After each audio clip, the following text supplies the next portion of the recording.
प्रिय बच्चों, नमस्कार। आशा करती हूँ कि आप कुशल मंगल होंगे और आपका परिवार भी कुशल मंगल होगा। मैं आपसे उम्मीद करती हूँ कि आपको दिया गया प्रतिदिन का कार्य आप अच्छे से कर रहे होंगे और इसके साथ साथ आप अपने माता पिता की कार्य में सहायता भी करवा रहे होंगे। जैसा कि मैंने पिछली वीडियो में आपको वसंत पुस्तक में प्रथम अध्याय ध्वनि कविता की सप्रसंग व्याख्या के बारे में विस्तार से समझाया था। मैं उम्मीद करती हूँ कि आपको इसकी सप्रसंग व्याख्या अच्छे से समझ आ गई होगी। आज हम इस कविता के प्रश्नों के बारे में चर्चा करेंगे ताकि आपको इसे करने में कोई कठिनाई न होए। मैं आशा करती हूँ कि आपको ये समझ में आ जाएंगे। आपका अभ्यास प्रश्न है फर्स्ट, कवि को ऐसा विश्वास क्यों है कि उसका अंत अभी नहीं होगा। देखो क्या कह रहे हैं, कवि को, कि कवि को क्यों ऐसा विश्वास है कि उसका अंत अभी नहीं होगा। तो कवि को विश्वास है कि इसका अंत अभी नहीं होगा क्योंकि अभी अभी तो उसके वसंत ऋतु आई है, उसके जीवन में वसंत की बहार आई है, उसके जीवन में खुशियाँ आई हैं। जो वसंत ऋतु है वो उसके जीवन में खुशियाँ लेकर आई है और इसके बाद वह अपनी सोई हुई इच्छाओं को पूरा करेगा। जैसे जैसे वसंत ऋतु आ रही है, खुशियों की बहार आ रही है, उसके अंदर जो सोई हुई इच्छाएं थी अब वह उनको जगाने का प्रयास करेगा। और इसी के साथ जो युवा पीढ़ी है, वो जो लोग भी सोए हुए हैं, जो मेहनत नहीं करते हैं, उनको भी क्या है, जगाने का प्रयास करेगा। अब आपका प्रश्न नंबर 2, फूलों को अनंत तक विकसित करने के लिए कवि कौन कौन सा प्रयास करता है।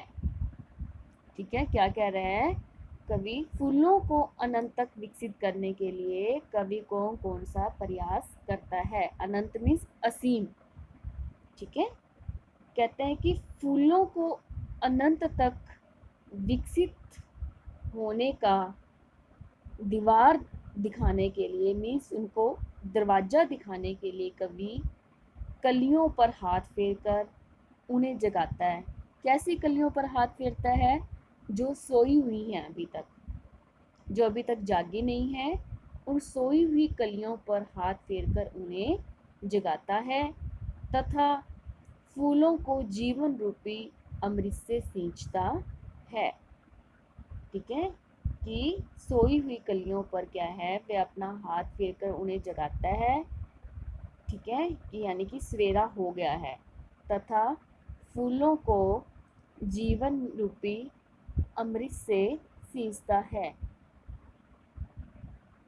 प्रश्न नंबर 3, कवि पुष्पों की तंद्रा और आलस्य दूर हटाने के लिए क्या करना चाहता है। तंद्रा मीन्स नींद और आलस्य मीन्स आलस। ठीक है, कहता है कवि पुष्पों की जो नींद है और जो आलस्य है उनको दूर हटाने के लिए क्या करना चाहता है। कवि तंद्रा और आलस्य मीन्स जो नींद है और आलस्य है उसको हटाने के लिए जो सोई हुई कलियां हैं, पुष्प हैं, पत्ते हैं, उन पर क्या करेगा, अपना मुलायम हाथ फेर रहा है।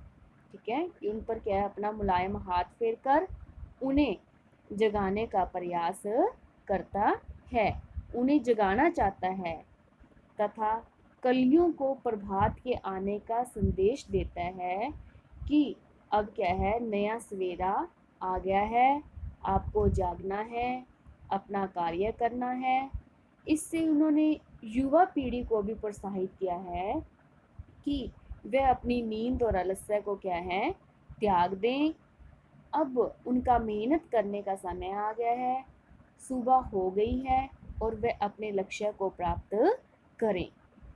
तो मैंने आपको इन प्रश्नों के बारे में अच्छे से समझाया है।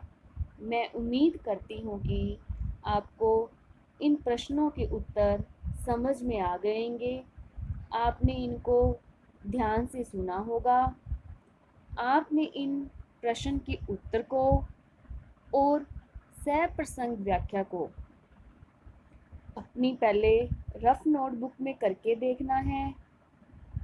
उसके बाद आपने इसको फेयर नोटबुक में करना है, क्योंकि रफ नोटबुक में आपकी गलतियों का सुधार हो जाएगा, ताकि आपकी फेयर नोटबुक में कोई कटिंग ना हो। स्कूल खुलने के बाद आपकी इन नोटबुक्स को चेक किया जाएगा और उसके बाद आपको इसमें से अंक दिए जाएंगे। तो मैं आपसे उम्मीद करती हूँ कि आप अपने गृह कार्यों को पूरी ईमानदारी से करेंगे और प्रतिदिन साथ साथ इस कार्य को करेंगे और इनको याद भी करेंगे। धन्यवाद।